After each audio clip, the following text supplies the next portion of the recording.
नमस्कार, ABC channel में आपका स्वागत है। मैं हूं सचिन श्रीवास्तव और आप मेरे साथ देखेंगे आजमगढ़ से जुड़ी खबरें। आइए नजर डाल लेते हैं आज की खास खबरों पर। खबर के प्रायोजक हैं लाइफस्टाइल फर्नीचर बेलनाडी आजमगढ़। सभी प्रकार के फर्नीचर एवं इलेक्ट्रॉनिक सामानों की संपूर्ण रेंज उपलब्ध और paradise international school Hirapatti Azamgarh. Admission open play group 2 class 10। स्वर्गीय मुलायम सिंह यादव पूर्व मुख्यमंत्री उत्तर प्रदेश की 85वीं जयंती पार्टी कार्यालय आजमगढ़ में उनके चित्र पर पुष्प अर्पित कर नमन कर मनाई गई। पार्टी की तरफ से सदर अस्पताल में 350 मरीजों को फल वितरण किया गया। उनके सम्मान में सामाजिक व राजनीतिक क्षेत्र में विशिष्ट स्थान रखने वाले CPI माले के कामरेड जय प्रकाश नारायण राय, पूर्व मंत्री बलराम यादव, मंत्री दुर्गा प्रसाद यादव, विधायक आलम बदी, साहित्यकार कवि प्रभु नारायण प्रेमी, वरिष्ठ नेता हरिप्रसाद दुबे व बिरहा गीतों के रचयिता भोला यादव कवि को शाल और नेताजी की फोटो व आम का पौधा देकर निवर्तमान जिला अध्यक्ष हवलदार यादव द्वारा सम्मानित किया गया। पार्टी कार्यालय को फूल मालाओं व झंडों से सजाया गया था। कार्यालय पर आयोजित गोष्ठी में बलराम यादव ने कहा कि नेताजी ने हमेशा दबे कुचले मजदूर किसानों के लिए संघर्ष किया। आजमगढ़ के विकास की एक एक ईंट पर नेताजी का नाम लिखा है। कामरेड जयप्रकाश नारायण ने कहा कि मुलायम सिंह यादव ने बहुत पहले RSS और भाजपा की सांप्रदायिक और पूंजीवादी चरित्र को भांप लिया था, इसलिए उन्होंने भारत, पाकिस्तान, बांग्लादेश, श्रीलंका, नेपाल को महासंघ बनाने के लिए बार बार प्रयास किया। विधायक आलम बदी ने उन्हें धर्मनिरपेक्ष गरीबों किसानों का नेता बताया।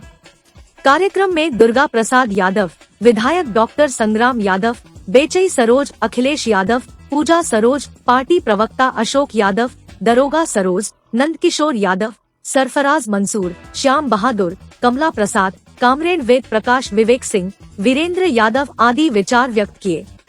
कार्यक्रम की अध्यक्षता हवलदार यादव, संचालन हरि प्रसाद दुबे ने किया। हमारे माननीय नेताजी बहुत महान व्यक्ति थे। उनकी सोच और उनका दिल बहुत बड़ा था। तीन बार वो उत्तर प्रदेश के मुख्यमंत्री के रूप में काम किए और केंद्र में रक्षा मंत्री के रूप में भी काम किया है, जो उन्होंने एक इतिहास बनाने का काम किया। आज हमारे बीच में नहीं है, मगर उनकी यादें, उनका विचार जिस तरह से पार्टी को आगे बढ़ाया है। आज महान नेता जो गरीब के अगर कोई खोज करने वाले थे, माननीय नेताजी थे। पिछड़ी दलित से लेकर के कोई भी जात का कोई गरीब हो तो उनके लिए वो कदम उठा करके उनको लिए मदद करने का काम करते थे। आज उनका जन्मदिन है। आज हम लोग आए हैं और पूरे वार्ड में 300 से ज़्यादा लोगों को फल वितरण किया गया है। इसलिए हम माननीय नेताजी के चरणों को नमन करते हैं और सत नमन करते हैं और हम उनके प्रति अभी ये लोग हम कार्यालय चल रहे हैं, वहाँ भी कार्यक्रम है, वहाँ पर हम लोग भी श्रद्धांजलि देने का काम करें। जयंती के अवसर पर उनको हम सत नमन करते हैं। धन्यवाद। रेल मंत्रालय द्वारा मऊ से मुंबई तक नई ट्रेन सेवा का अनुमोदन प्रदान किया गया है। मऊ लोकमान्य तिलक टर्मिनस मऊ के मध्य साप्ताहिक नई गाड़ी का शुभारंभ 22 नवंबर को मऊ प्रयागराज उद्घाटन। ट्रेन सेवा को रेल, संचार, सूचना एवं प्रौद्योगिकी मंत्री भारत सरकार अश्विनी वैष्णव ने वीडियो कॉन्फ्रेंसिंग के माध्यम से 4 बजे हरी झंडी दिखाकर रवाना किया। इस अवसर पर रेल मंत्री अश्विनी वैष्णव ने छठ पूजा के शुभ अवसर पर रेल मंत्रालय की ओर से मऊ एवं आजमगढ़ क्षेत्र के निवासियों को मऊ प्रयागराज उद्घाटन ट्रेन सेवा के शुभारंभ की बधाई दी। क्षेत्र की जनता की आजमगढ़ होते हुए मऊ से मुंबई के लिए नई ट्रेन के संचालन की मांग को देखते हुए उत्तर प्रदेश सरकार के कैबिनेट मंत्री अरविंद कुमार शर्मा ने इस गाड़ी का प्रस्ताव दिया, जिस पर रेल मंत्रालय ने सहर्ष स्वीकृति प्रदान की। श्री वैष्णव ने कहा कि यात्रियों की मांग के अनुरूप ज्यादा से ज्यादा ट्रेनें चलाने के लिए इस क्षेत्र में इंफ्रास्ट्रक्चर विस्तार का कार्य बड़े पैमाने पर किया जा रहा है। उत्तर प्रदेश के सभी ऑपरेशन रेल मार्गों को विद्युतीकृत कर दिया गया है। आजमगढ़ स्टेशन पर आयोजित समारोह को संबोधित करते हुए सांसद दिनेश लाल यादव ने मऊ मुंबई नई ट्रेन के स्वीकृति के लिए रेल मंत्री अश्विनी वैष्णव के प्रति आभार व्यक्त किया और कहा कि इस गाड़ी के चलने से मऊ, आजमगढ़, जौनपुर के क्षेत्र की जनता को मुंबई जाने हेतु न केवल एक अतिरिक्त यात्रा सुविधा उपलब्ध होगी वरन मऊ, आजमगढ़ क्षेत्र के वस्त्र उद्योग एवं अन्य उत्पादों के मुंबई एवं मार्गवर्ती नगरों को भेजने में सुविधा होगी। यहाँ के वस्त्र उद्योग एवं अन्य उत्पादों को बाजार मिलने से क्षेत्र के आर्थिक विकास को गति मिलेगी। आज यह गाड़ी उद्घाटन ट्रेन सेवा के रूप में मऊ से प्रयागराज के लिए चलाई जा रही है। अतिथियों का स्वागत करते हुए अपर मंडल रेल प्रबंधक रोशन लाल यादव ने सांसद सहित सभी अतिथियों का स्वागत किया। यह ट्रेन मऊ से 4 बजे प्रस्थान कर मोहम्मदाबाद, आजमगढ़, खोरासन रोड, शाहगंज, जौनपुर, मडियाहू, जंघई, फूलपुर, प्रयाग से चलकर प्रयागराज जंक्शन से होते हुए मुंबई तक जाएगी। पहले दिन ट्रेन मऊ से प्रयागराज तक ही जाएगी। यह गाड़ी अत्याधुनिक LHB रेक से चलाई जाएगी। इस रेक में लगे सह जनरेटर यान का 1, सामान्य द्वितीय श्रेणी के 4, शयनयान के 5, वातानुकूलित तृतीय इकोनॉमी श्रेणी के 10, वातानुकूलित द्वितीय श्रेणी का 1 एवं LSLRD के 1 कोच सहित 22 कोच लगाए जाएंगे। मांग तो आजमगढ़ की ये थी कि आजमगढ़ से ही चलाया जाए और एक टेक्निकल इशू ये था कि यहाँ पे टर्मिनल नहीं है और टर्मिनल मऊ में है, तो इसलिए मऊ से और मुंबई के लिए ये ट्रेन शुरू हुई है आज। और इसके लिए मैं हमारे जो रेल मंत्री जी हैं उनको बहुत आभार व्यक्त करता हूँ, पूजनीय प्रधानमंत्री जी को बहुत आभार व्यक्त करता हूँ, हमारे AK शर्मा जी को बहुत आभार व्यक्त करता हूँ कि ये जो हम लोगों ने मांग रखी थी उसको आज शुरू की गई है। और सबसे जो खास बात है आजमगढ़ के लिए वो ये है कि पूजनीय प्रधानमंत्री जी के प्रयास से जो अमृत योजना में हमारा आजमगढ़ रेलवे स्टेशन गया है, जैसे ही पूरा हो जाएगा तो यहाँ से हम लोग और बड़ी बड़ी ट्रेनें चलवा पाएंगे। सर, ये ट्रेन पहले आजमगढ़ से चलनी थी और फिर मऊ से चली है, तो इसको कहीं ना कहीं उसका नहीं, वो उसका एक ही टेक्निकल रीजन है और वो ये है कि जब लंबी दूरी कोई ट्रेन तय करती है तो उसकी धुलाई के लिए, उसके साफ सफाई के लिए और उसके टेक्निकल जो चीज़ें हैं उसकी ठीक रख रखाव के लिए टर्मिनल से ही ट्रेन चलाई जाती है। अभी आजमगढ़ में टर्मिनल बना नहीं है, पर आजमगढ़ को धन आ चुका है और बनना शुरू हो गया। आप देख सकते हैं कि पूरा शेड जो है वो लगना शुरू हो गया है।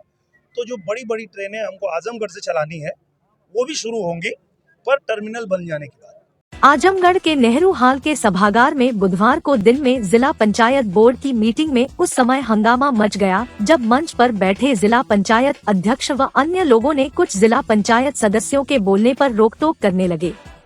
इसके बाद 2 जिला पंचायत सदस्यों अमरनाथ यादव मुड़ियार व पप्पू यादव हाफिजपुर ने विरोध जताते हुए हंगामा कर दिया। जनता की आवाज को दबाने का आरोप लगाते हुए बाहर गेट पर धरने पर बैठ गए। इसके बाद खलबली मच गई।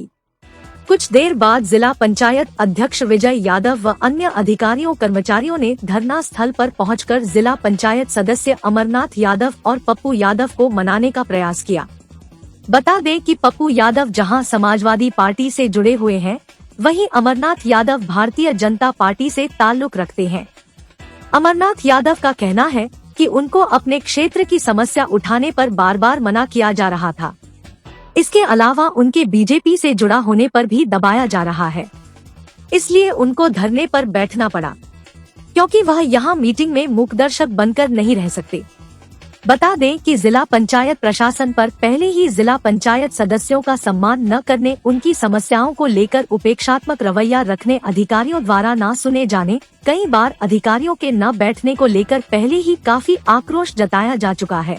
मैं सदन में हम लोग बैठे थे, माननीय अध्यक्ष जी द्वारा हम लोगों को बताया गया कि एक जिला पंचायत सदस्य 3 बार बोलेगा, हम लोग संतुष्ट हो गए 3 बार, लेकिन हमने कहा कि अध्यक्ष जी सभी माननीय सदस्यों को 3 बार बोलने का मौका दिया जाए।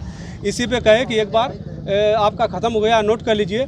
अगर हम लोग 50,000 जनता का नेतृत्व कर रहे हैं, अगर हम अपने क्षेत्र की जनता की समस्याओं को नहीं उठाएंगे, कोई काम नहीं होगा, तो हम क्या जनता में अपना मुँह दिखाने लायक रह जाएंगे।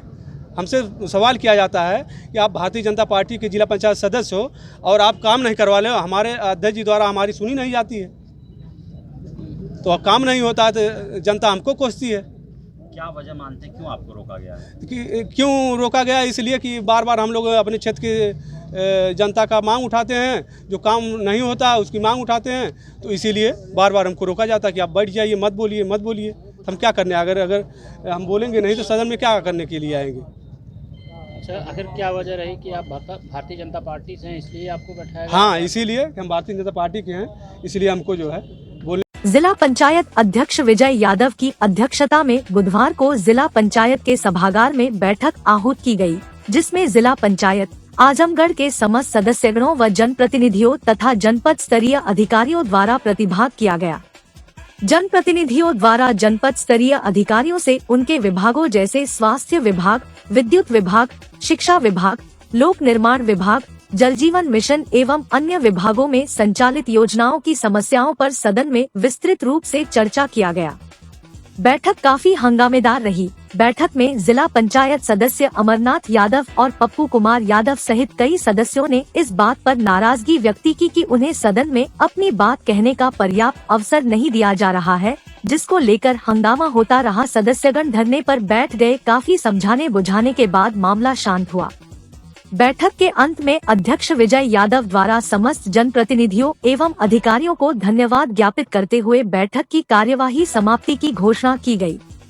बोर्ड बैठक को लेकर अपर मुख्य अधिकारी जिला पंचायत विद्याशंकर पांडे ने बताया कि बैठक में माननीय सदस्य गणों द्वारा स्वास्थ्य, शिक्षा, पीडब्ल्यूडी, सिंचाई, जल निगम, पशुपालन और जिला पंचायत से संबंधित तमाम मुद्दे उठाए गए। इसके संबंध में हमारे जनपद स्तरीय अधिकारियों और विभाग द्वारा उनको सहमत किया गया और उनके प्रश्नों का जवाब भी दिया गया और जिन प्रश्नों के संबंध में कार्रवाई अपेक्षित है उसके समर्थन में हमने उनसे कहा कि भविष्य में इस पर हम कार्रवाई करेंगे। आप लोगों की जो भी शिकायतें हैं, जो भी सुझाव है, उसे पर तत्परता से आप लोगों के समस्त विकास कार्यों को धरातल पर लाया जाएगा। गांव में खराब सड़कों के बाबत अपर मुख्य अधिकारी ने बताया कि हम खराब सड़कों का सर्वे कर रहे हैं और शासन से प्राप्त बजट के सापेक्ष हम अपनी कार्य योजना के माध्यम से जनपद के हर गांव को गांव से लिंक करने का प्रयास करेंगे और हमारा यह प्रयास रहेगा कि जो भी बजट शासन से प्राप्त हो रहा है, इस बजट से जो भी कार्य योजना है उसे धरातल पर लाया जाए। आज बोर्ड बैठक में माननीय सदस्यगणों के द्वारा स्वास्थ्य विभाग, शिक्षा विभाग, पीडब्ल्यूडी, सिंचाई, जल निगम, पशुपालन, जिला पंचायत से संबंधित तमाम मुद्दे उठाए गए, जिसके संबंध में हमारे जनपद स्तरीय अधिकारियों द्वारा और हमारे विभाग के द्वारा उनको सहमत किया गया और उनके प्रश्नों का जवाब भी दिया गया। और जिन प्रश्नों के संबंध में कार्रवाई अपेक्षित है उसके समर्थन में हमने उनसे अपेक्षित किया कि हम भविष्य में इसके संबंध में कार्रवाई करेंगे और आप लोगों के जो भी शिकायतें हैं या जो भी सुझाव उसको शामिल करते हुए तत्परता से आप लोगों के समस्त विकास कार्यों को धरातल पर लाया जाएगा। गाँव की सड़कें अधिकतर खराब, उसके लिए क्या हम लगभग जितनी सड़कें हैं हमारी, जो अपनी सड़कें हैं उनका सर्वे करवा रहे हैं या जो अन्य सड़कें हैं, जो भी शासन से हमको बजट प्राप्त हो रहा है, शासन से बजट के सापेक्ष हम अपनी कार्य योजना के माध्यम से जनपद में समस्त गाँव से लिंक करने का प्रयास करेंगे। और हमारा ये लगातार प्रयास रहेगा कि जो भी बजट हमको शासन से प्राप्त हो रहा है वो संपूर्ण बजट हम जो है शासन के माध्यम से या जो भी कार्य योजना है यहाँ पे अपलोड हो रही है या जिले में है उसको धरातल पे लाया जाए। आजमगढ़ के नगर के नरौली स्थित कला एवं संस्कृति केंद्र का लोकार्पण महाराजा सुहेलदेव राज विश्वविद्यालय कुलपति प्रोफेसर प्रदीप कुमार शर्मा व सांसद भोजपुरी अभिनेता दिनेश लाल निरहुआ द्वारा संयुक्त रूप से किया गया। इसके पूर्व दोनों अतिथिद्वय का जोरदार स्वागत केंद्र की प्रबंधक अरुणिमा सिंह, डॉक्टर खुशबू सिंह, एडवोकेट शत्रुघ्न सिंह, शिवपूजन सिंह, प्रमोद सिंह, विश्वविद्यालय के सांस्कृतिक सचिव डॉक्टर प्रवेश सिंह द्वारा किया गया। कार्यक्रम का विधिवत शुभारंभ दीप प्रज्वलन व श्री गणेश वंदना से हुआ। इसके बाद एक से बढ़कर सांस्कृतिक कार्यक्रमों की प्रस्तुतियों ने सभी को मन मोह लिया। लोकार्पण समारोह को संबोधित करते हुए मुख्य अतिथि कुलपति प्रोफेसर प्रदीप कुमार शर्मा ने कहा कि संस्कृति और कला केंद्र के खुलने से जिले की एक मूलभूत आवश्यकता की पूर्ति हुई है। साहित्य, कला व संस्कृति तीनों एक दूसरे के पूरक है। इनके संवर्धन की नींव रखने वाले डॉक्टर प्रवेश सिंह और अरुणिमा सिंह का प्रयास बेहद सार्थक है। ऐसे सोच रखने वाले समाज के लिए नजीर है। उन्होंने पूर्ण विश्वास जताते हुए कहा कि कला एवं संस्कृति केंद्र के खुलने से जनपद के बुद्धिजीवी वर्ग एवं कला प्रेमी विश्वविद्यालय के विद्यार्थी इस संस्था से जुड़कर लाभ उठाएंगे और आजमगढ़ की इस ऊर्जावान भूमि का नाम रोशन करते हुए कला और संस्कृति की बनियाद को तेज करेंगे। भोजपुरी फिल्म सुपरस्टार व सदर सांसद दिनेश लाल यादव निरहुआ ने कहा कि यह संस्था आजमगढ़ के लिए मील का पत्थर साबित होगी, क्योंकि इस तरह की संस्थाएं समाज में सकारात्मक संदेश देती है। कला केंद्र संस्कृति के जरिए अब आजमगढ़ के ऊर्जा का सदुपयोग होगा। कला एवं संस्कृति का पुजारी देव तुल्य होता है। सांसद ने आयोजन के लिए कला एवं संस्कृति संस्था के सभी सदस्यों का उत्साहवर्धन किया। सांसद ने कोरियोग्राफर अभय सर एवं निमिषा सिंह को बधाई देते हुए कहा कि कला के उत्थान के लिए केंद्र को हर तरह का सहयोग दिया जाएगा और आवश्यक हुआ तो स्वयं रिहर्सल व प्रैक्टिस करने आऊंगा। उन्होंने अभय सर के कुशल निर्देशन को भी सराहते हुए कला एवं संस्कृति केंद्र का लाभ उठाने के लिए आह्वान किया। आगंतुकों का आभार प्रकट करते हुए संस्था की प्रबंधक अरुणिमा सिंह, कोरियोग्राफर अभय व कुमारी निमिषा सिंह ने बताया कि संस्था में हर विधा के नृत्य, जुम्बा, फिटनेस के साथ साथ प्रयाग संगीत कला केंद्र की तरफ से तबला, गिटार, कैसियो, सारंगी आदि की कार्यशालाएं भी संचालित होगी। उच्च कोटि के कलाकारों द्वारा प्रशिक्षित किया जाएगा एवं डिप्लोमा की डिग्री प्राइज दी जाएगी। संचालन सुनील दत्त विश्वकर्मा ने किया। इस अवसर पर प्रेम प्रकाश राय, चंडिका नंदन सिंह, जयनाथ सिंह, श्री दुर्गाजी पीजी कॉलेज चंडेश्वर के प्राचार्य नागेंद्र द्विवेदी, श्री अग्रसेन पीजी कॉलेज की प्राचार्य जूही शुक्ला, डॉक्टर अविनाश सिंह, महेंद्र सिंह सहित भारी संख्या में लोग मौजूद रहे। ये कला एवं संस्कृति भवन का उद्घाटन हुआ। बहुत अच्छी पहल इन महानुभावों ने की है। मैं इसके लिए उनको हार्दिक बधाई देता हूँ, क्योंकि देखिए कला को बढ़ावा देना और संस्कृति को बढ़ावा देना ये अपने में बहुत अहम बात है, क्योंकि कला से जीवंतता आती है ज़िंदगी में और संस्कृति से अनुशासन आता है। और जहाँ पर जीवंतता हो और अनुशासन हो वहाँ पर विकास और सब तरीके की संपन्नता आती है। तो निश्चित रूप से ये जो भवन यहाँ पर इसका उद्घाटन हुआ है, इस भवन का यहाँ निर्माण हुआ है, निश्चित रूप से ये बच्चों के लिए और कला प्रेमियों के लिए, संस्कृति प्रेमियों के लिए बहुत ही लाभदायक सिद्ध होगा।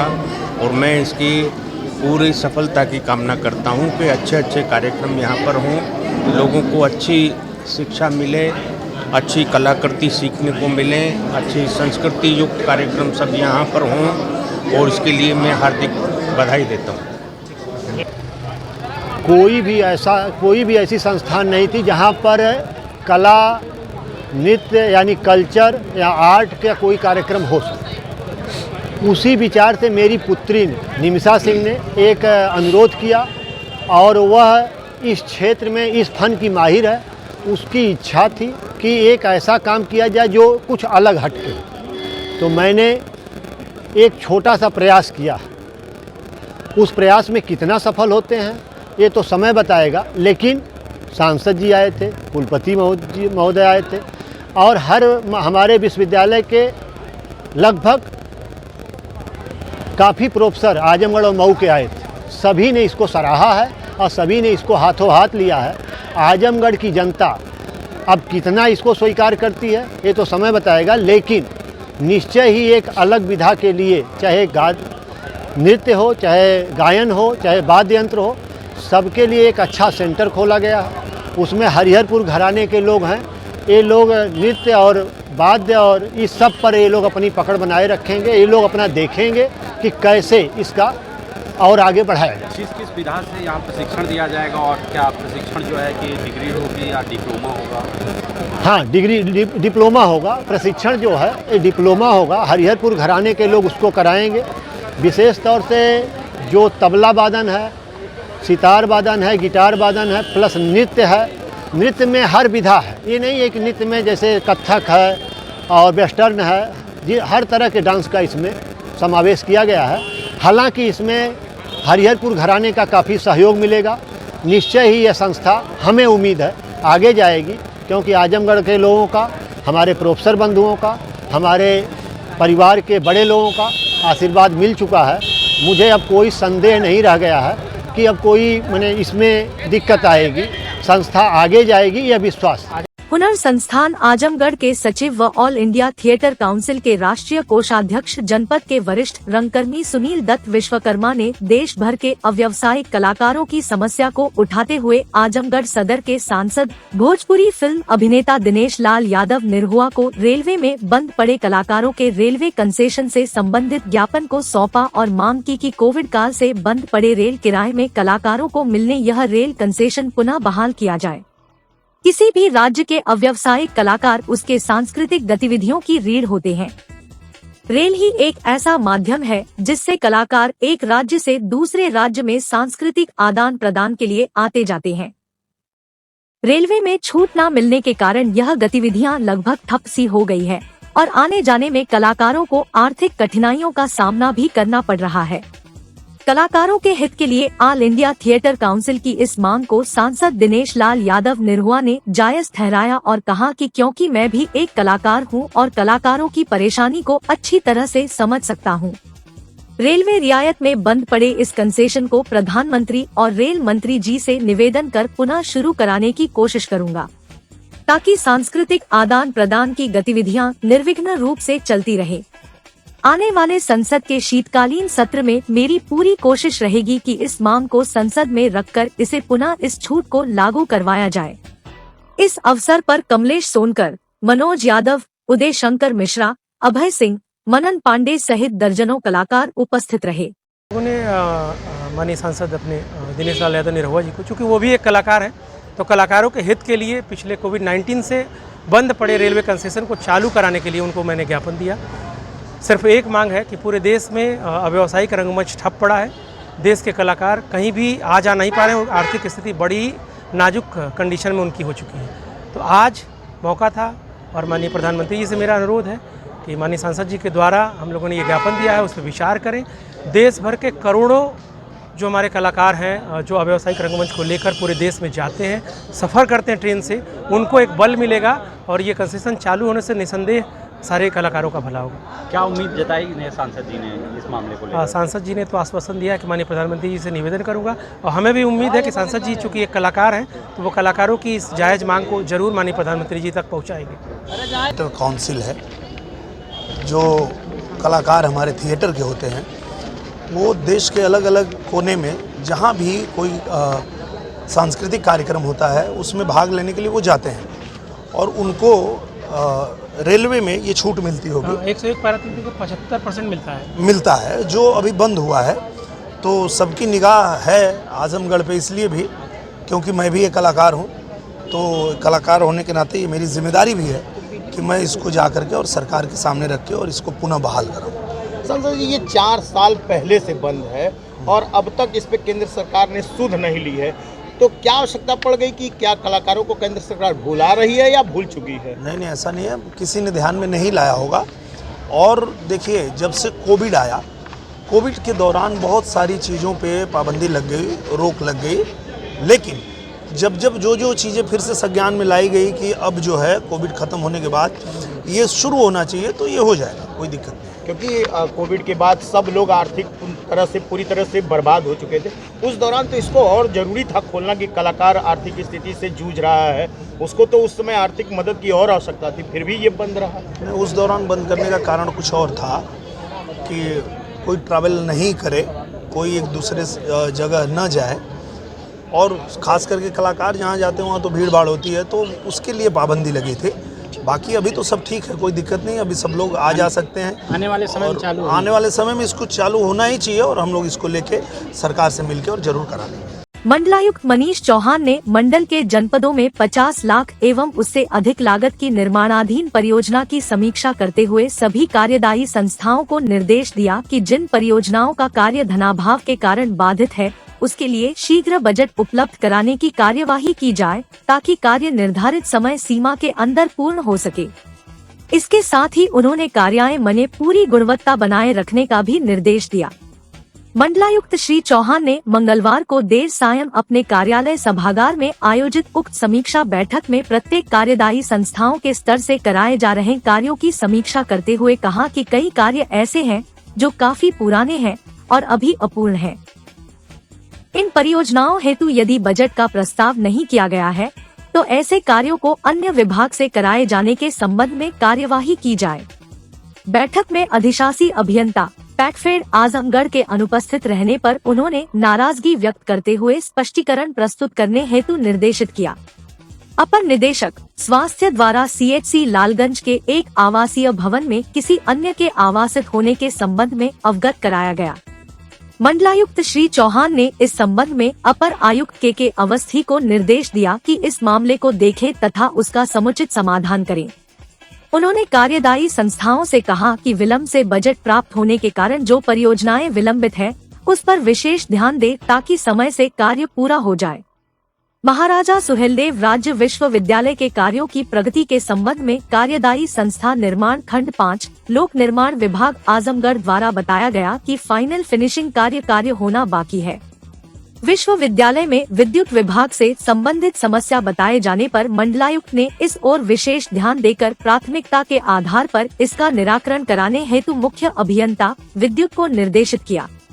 मंडलायुक्त श्री चौहान ने जनपद बलिया में निर्माण खंड लोनिवी विभाग के स्तर पर सड़क निर्माण से संबंधित कई कार्य विलंबित मिलने पर अधिशासी अभियंता को निर्देशित किया कि चूंकि सभी कार्य छोटे छोटे हैं इसलिए आगामी बैठक तक हर हाल में पूरा कराएं।